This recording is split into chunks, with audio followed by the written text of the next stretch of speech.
نحمده ونصلي على رسوله الكريم اما بعد فاعوذ بالله من الشيطان الرجيم بسم الله الرحمن الرحيم فانطلقا حتى إذا أتيا أهل قرية استطعما أهلها فأبوا أن يضيفوهما فوجدا فيها جدارا يريد أن ينقض فأقامه قال لو شئت لاتخذت عليه أجرا قال هذا فراق بيني وبينك سأنبئك بتأويل ما لم تستطع عليه صبرا أما السفينة فكانت لمساكين يعملون في البحر فأردت أن أعيبها وكان وراءهم ملك يأخذ كل سفينة غصبا۔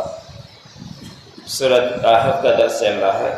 اسی سورۃ کی آیت نمبر 77 سے لے کر 79 تک تلاوت کی گئی۔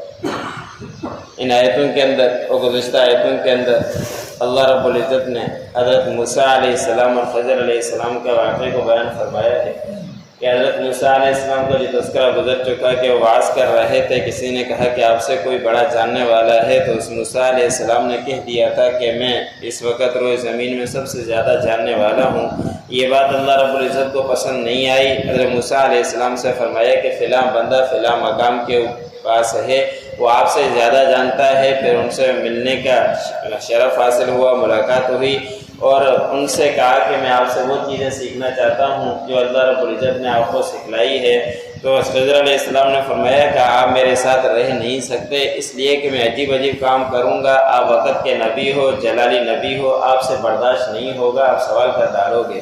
تو موسیٰ علیہ السلام نے فرمایا تھا کہ میں آپ سے سوال نہیں کروں گا۔ پہلا سوال کر دیا تھا جب خضر علیہ السلام نے بچے کو قتل کر دیا تھا، تو اس وقت موسیٰ علیہ السلام نے فرمایا کہ میں بھول گیا، اب میں ایسی غلطی نہیں کروں گا۔ پھر آگے گئے تو حضرت خضر علیہ السلام نے کشتی کا تختہ توڑ دیا تھا، تو اس وقت بھی حضرت موسیٰ علیہ السلام نے سوال کر دیا کہ آپ نے کشتی توڑ دی، تختہ توڑ دیا، یہ تو عجیب کام آپ نے کر دیا تاکہ سارے اہل والے جو اس کے اندر سوار ہیں وہ غرق ہو جائیں۔ تو حضرت خضر علیہ السلام نے فرمایا کہ آپ نے اور سوال کر دیا۔ حضرت موسیٰ علیہ السلام نے فرمایا کہ اگر اس کے بعد میں تیسرا کبھی سوال کروں تو پھر میں آپ کے ساتھ ہی نہیں رہوں گا، پھر اب میں آپ کی طرف سے عذر کو پہنچ چکا ہوں گا۔ تو حضرت خضر علیہ السلام نے فرمایا کہ ٹھیک ہے۔ پھر آگے چل دیے تھے، دونوں آگے گئے تو ایک بستی کے علاقے پر کے پاس پہنچے۔ اب یہ دونوں جوان بھی تھے، انہوں کو بھوک نے آگے ستایا، اس وقت کوئی ان کے پاس رقم بھی موجود نہیں تھی، تو ان لوگوں نے ان بستی والوں سے کہا کہ ہمیں کھانا کھلاؤ، تو ان بستی والوں نے انکار کر دیا کہ ان کی مہمان نوازی کریں، ان کو کھانا کھلائیں۔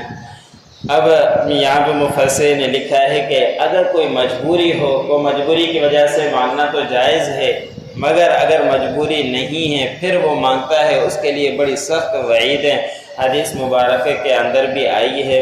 تو ان لوگوں نے بھی یہی سمجھا کہ اٹے کٹے نوجوان ہیں اور یہ کماتے نہیں آ کے مانگ رہے ہیں، اس وجہ سے انہوں نے انکار کر دیا تھا۔ ورنہ شرع حکم بھی یہی ہے کہ اگر کوئی ایسے مقام پر پہنچ گیا اس کے پاس کچھ بھی نہیں ہے رقم، تو وہ تو مسافر ہے، مسافر زکوٰۃ لینا بھی اس کے لیے جائز ہے کہ جبکہ اپنے علاقے میں اس کے پاس مال بھی ہو، لیکن ایسے مقام پر ہے اس کے پاس کچھ بھی نہیں، مسافر ہونے کی وجہ سے اس کو کچھ رقم بھی دینا جائز ہے۔ تو انہوں نے اسی وجہ سے انکار کر دیا کہ یہ کوئی ان کی مجبوری نہیں ہے، مانگتے ہیں، اس وجہ سے انہوں نے نہیں دیا۔ یہ جگہ کہیں کمائے، ان کو پہچان بھی نہیں تھی کہ کون ہے، انہوں نے نہیں دیا۔ تو یہ دونوں تھوڑا سا آگے گئے تو ایک دیوار کو دیکھا کہ وہ گرنے کے قریب ہی تھی کہ وہ گر جائے، تو حضرت خضر علیہ السلام نے اسے محنت کر کے اس کو سیدھا کر دیا۔ تو کسی مزدوری کی بنا پر کام کر کے یا معجزاتی طور پر اس کو اوپر کر دیا، وہ کھڑی ہو گئی۔ تو اس وقت حضرت موسیٰ علیہ السلام سے پھر رہا نہیں گیا۔ حضرت موسیٰ علیہ السلام نے پھر سوال کر دیا، اگر آپ چاہتے تو ان سے اس بات کی اجرت لے لیتے، ہمارے کو یہ کھانا نہیں دیا، ہم ان سے اجرت لے لیتے تو اس سے ہم کھانا تو کھا سکتے تھے، آپ نے بغیر اجر کے اتنا بڑا کام، اجرت کے اتنا بڑا کام کر دیا۔ تو حضرت خضر علیہ السلام نے فرمایا کہ یہ وہ وقت آ گیا جو میرے اور آپ کے درمیان جدائی کا ہے، بس عن قریب میں آپ کو وہ باتیں بتلاؤں گا جس کی وجہ سے آپ صبر کے اوپر صبر نہیں کر سکے، طاقت نہیں رکھ سکے کہ اس باتوں کے اوپر صبر کریں، وہ میں باتیں آپ کو عنقریب بتلاؤں گا۔ ان میں سے پہلی بات انہوں نے جواب میں بتلائی کہ رہی وہ کشتی کا معاملہ، تو کشتی ایک غریبوں کی، محتاجوں کی تھی، جو وہ سمندر کے اندر چلا کر اپنا گزر بسر کیا کرتے تھے اور کمائی کیا کر کے اپنے بچوں کا پیٹ پالا کرتے تھے۔ اور آگے ان کے پاس اسی سمندر میں آگے بادشاہ تھا، اور وہ زبردستی جن کے پاس بھی کشتی صحیح سلامت ہوتی ان سے وہ لے لیتا، چھین لیا کرتا تھا۔ میں نے اس کے اندر عیب والی کر دی تاکہ وہ اس سے بادشاہ نہ لے اور یہ اپنے بچوں کا پیٹ پاٹتا رہے اور کماتا رہے، اس وجہ سے میں نے اس کے اندر عیب ڈال دیا تھا۔ اور یہ معاملہ ہر کسی کو معلوم ہے کہ بادشاہ کو جب بھی موڈ ہو اور جو وزیر اعظم ہو وہ سختی کر کے کچھ دنوں کے لیے کسی کے پروگرام ہو، جلسہ وغیرہ ہو، وہ گاڑیاں ضبط کر لیا کرتے ہیں، 1 ہفتے کے لیے، 3 دن کے لیے، 4 دن کے لیے۔ تو اس وقت کی یہ بات بھی ایسے ہی تھی کہ وہ بادشاہ وہ کشتیاں لے لیا کرتا تھا۔ تو حضرت خضر علیہ السلام نے فرمایا کہ میں نے اس کے اندر عیب اسی لیے ڈال دیا تھا تاکہ اس کو بادشاہ عیب دار سمجھ کر نہ لے اور پھر یہ محنت کر کے اس کو دوبارہ صحیح کر سکتے ہیں۔ اتنا وہ مسئلہ نہیں ہے کہ وہ بادشاہ کشتی چھین لیتا تو ان کے لیے زیادہ مسائل ہو سکتے تھے۔ بخاری شریف کے اندر یہ پورا واقعہ تفصیل کے ساتھ موجود ہے۔ آخر میں آپ صلی اللہ علیہ وسلم نے فرمایا کہ اگر موسیٰ علیہ السلام کچھ اور دیر صبر کر لیتے تو ہمیں اور بھی عجیب عجیب چیزیں دیکھنے کو ملتی۔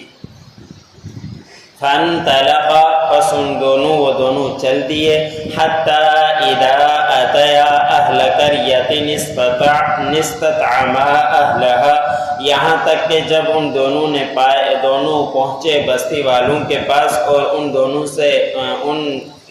دونوں نے ان سے کھانا مانگا بستی والوں سے، فَأَبَوْا أَن يُضَيِّفُوهُمَا، بس ان بستی والوں نے انکار کیا کہ ان کے مہمان نوازی کریں، ان کو کھانا کھلائیں۔